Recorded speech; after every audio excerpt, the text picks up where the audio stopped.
What's up everybody, this is Lyle with No Hippie Barbecue, and last week my wife did a video where she made some rosemary Asiago cheese bread in the crock pot.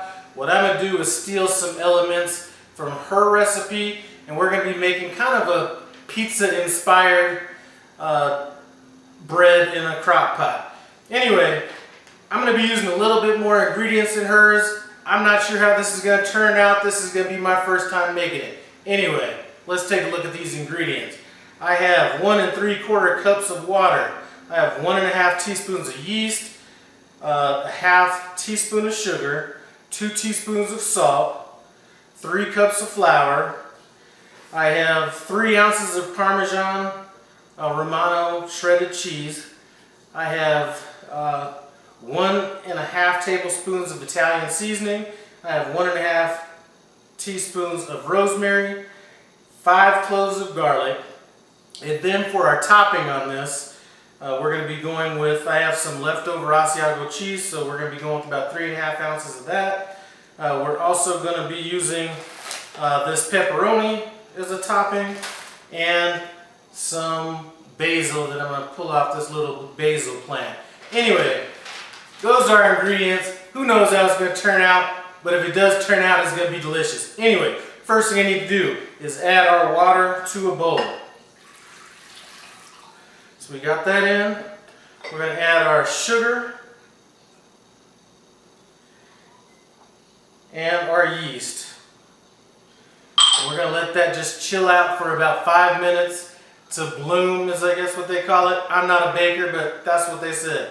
5 minutes. See you back. 5 minutes have gone by. It's time for us to start working out this dough. Now, when my wife was doing her rosemary Asiago cheese bread, I think she was following that recipe a little bit more by the numbers than I think was necessary, which is probably why she's a good baker and I kind of suck. But anyway, let's get making this.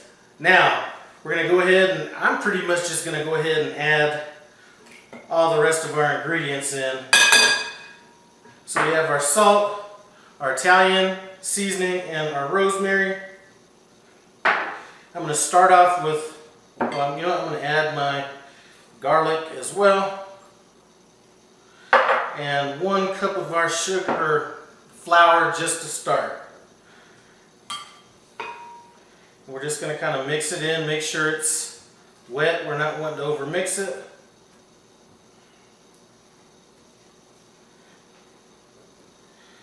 And once we kind of have it kind of mixed in, we're going to go ahead and hit it with another cup of flour. And again, we're just going to mix it. Try not to over mix it.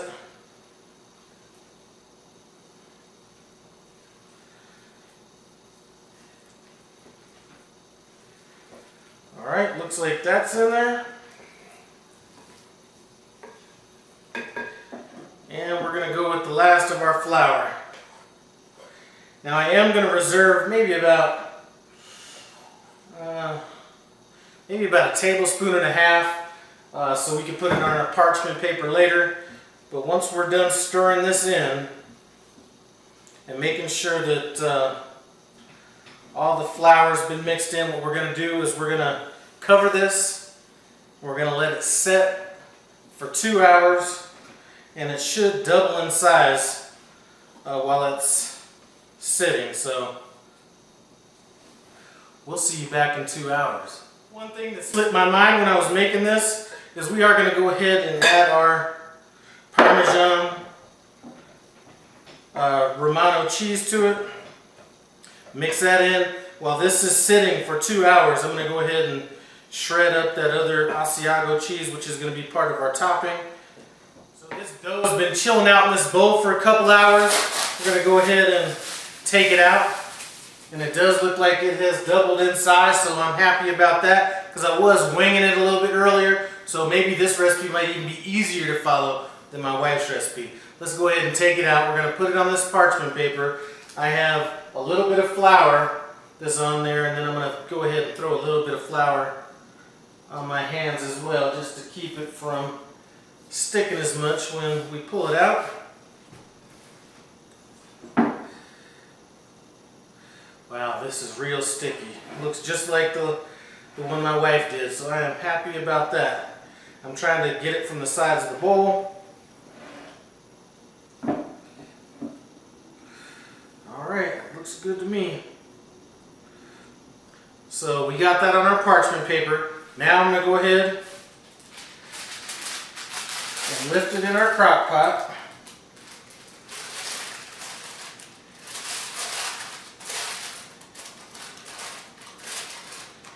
And before I go on, let me wash these hands up right quick. So this is what our dough looks like right here. First thing I'm going to do is we're going to go ahead and top it with some of this pepperoni. I'm just going to kind of stick it on there.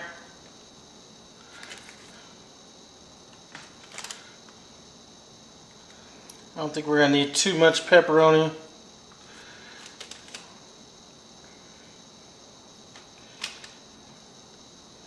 But you know what? I want enough. Alright, boom. We got our pepperoni in there. And come over it with some of this basil. And I'm going pretty heavy on these ingredients, so hopefully this turns out. And then we have the rest of that, or we have some of that Asiago cheese that I'd mentioned from the last recipe, and we're gonna just go ahead and sprinkle that on top. And again, a lot heavier than the last recipe that my wife did, but I'm trying to make a meal out of this right here. Let's go a little bit more on that. Can't ever have enough cheese.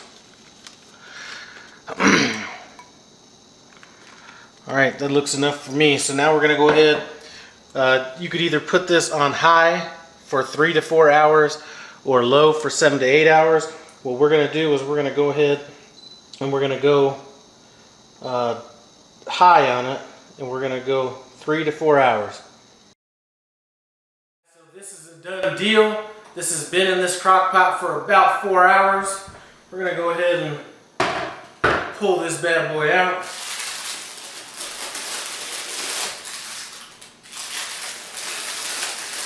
It's a little hot.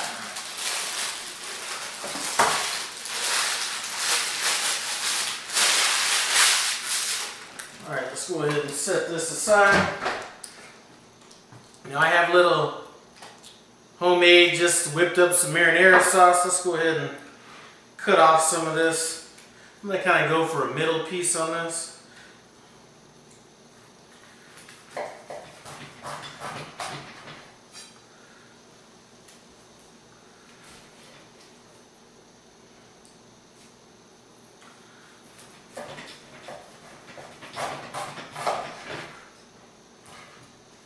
Definitely seems a little crunchy.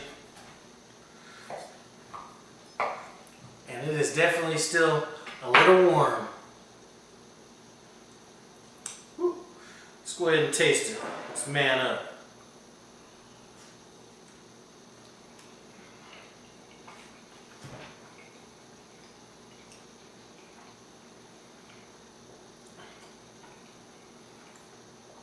That is a nice little recipe right there.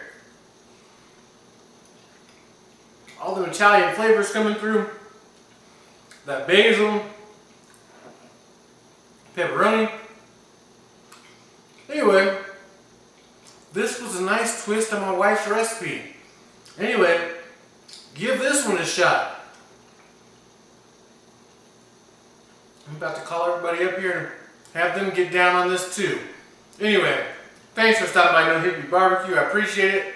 Comment, subscribe, and I'm out.